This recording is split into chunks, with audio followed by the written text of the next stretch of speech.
Shalom, puji Tuhan. Perkenalkan, nama saya Claudia Triasan Sambera, mahasiswi semester 1 Sekolah Tinggi Teologi Rumah Murid Kristus, Prodi Pendidikan Agama Kristen.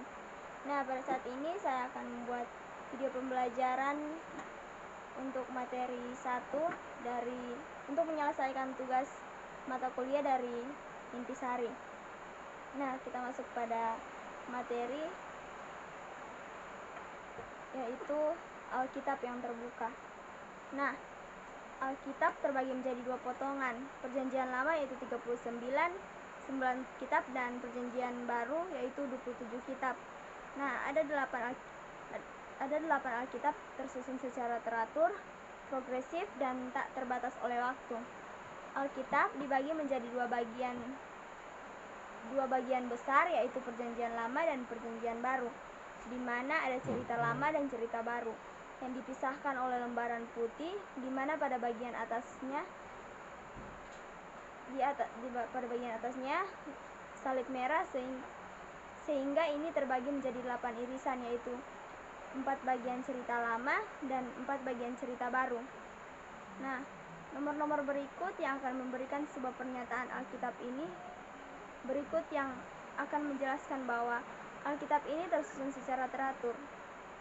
Nah, hubungan setiap nomor yaitu 1 berhubungan dengan 5, nomor 2 berhubungan dengan nomor 6, nomor 3 berhubungan dengan nomor 7, dan nomor 4 berhubungan dengan nomor 8.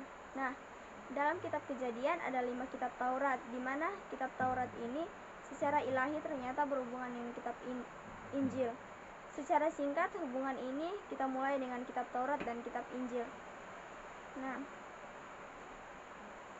kitab ini merupakan kitab Taurat. Kitab Taurat ini merupakan landasan teologi Perjanjian Lama, sementara kitab Injil adalah landasan teologi Perjanjian Baru. Selanjutnya, hubungan nomor 2. Hubungan nomor 2 adalah di nomor kedua adalah kitab sejarah, dan di nomor 6 adalah kitab Kisah Para Rasul, atau dalam dunia teologi dikenal sebagai sejarah gereja mula-mula. Nah, bagaimana sejarah gereja di Perjanjian Lama? Perjanjian Baru ada sejarah gereja. Selanjutnya, hubungan nomor 3 dan hubungan nomor 5,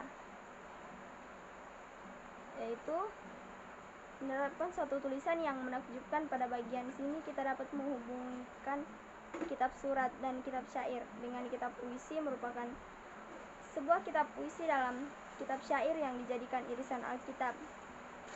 Nah, kitab Kisah Para Rasul juga selanjutnya hubungan berkelompok berhubungan dengan nomor yang merupakan akhir dari Perjanjian Lama dan Baru. Nah, kita bisa dapatkan kelompok kitab tentang nubuatan, di mana Perjanjian Lama namanya kitab para nabi, yang terdiri dari nabi besar Yohanes ketika dibuang di pulau yang bernama Pulau Patmos, sebuah kitab tentang masa depan. Maka pada bagian ini namanya masa depan. Nah, kita dapatkan ada yang kekal dan ada hubungan-hubungan yang menakjubkan. Nah, ini adalah kebenaran dasar bagi orang Kristen bahwa kitab itu tidak tersusun secara sembarangan, tetapi tersusun secara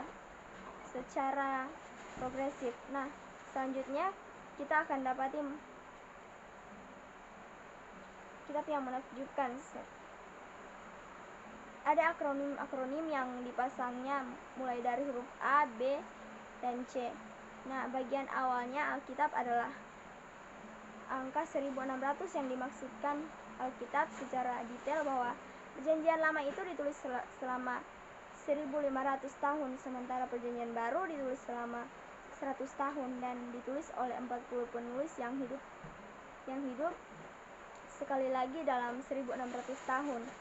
Nah, kitab ditulis oleh 40 orang penulis dengan latar belakang berbeda-beda dengan satu tema, yaitu kemuliaan Allah. Nah, 2 bagian besar di dalam Alkitab, yaitu bagian besar pertama namanya Perjanjian Lama, dan bagian besar yang kedua namanya kebenaran. Nah, seperti ciptaannya, temanya yang baru bagian atau kontrak lama. Tuhan dengan kontrak baru. Nah, kontrak Tuhan dan ciptaan atau juga kehendak dan kehendak Allah ini merujuk dalam akronim cerita. Kita dapati ada perjanjian 27, kitab perjanjian baru yang menyimpan sebuah hubungan, yaitu sebuah hitungan, yaitu 3 kali 9 sama dengan 27. Dalam akronim F kita mendapatkan data bahwa Alkitab di perjanjian lama itu ditulis dalam bahasa Ibrani, sementara di Alkitab perjanjian baru sementara di kitab perjanjian lama ditulis dalam bahasa Ibrani. Nah, dalam akronim G kita akan dapati dua bagian lagi, namanya kasih karunia. Hukum Taurat itu isinya perjanjian, sementara di kasih karunia isinya tentang penggenapan. Nah, perjanjian tentang adanya juru selamat. Dalam kitab Kejadian 3 ayat 15 dikatakan bahwa akan ada permusuhan antara keturunan perempuan dan iblis yang dilambangkan dengan ular. Itu digenapi di zaman Yesus. Dalam akronim A tentang teleskop, di mana ada mata yang memandang ke arah kiri dan yang memandang ke arah kanan. Yang memandang ke arah kiri di bawah perjanjian lama namanya masa lalu yang kekal, karena seperti yang kita ketahui berkisah tentang masa di mana penulisnya belum diketahui, sedangkan yang memandang ke arah kanan namanya masa depan yang kekal. Nah, ini materi yang dapat saya sampaikan. Terima kasih, Tuhan Yesus memberkati.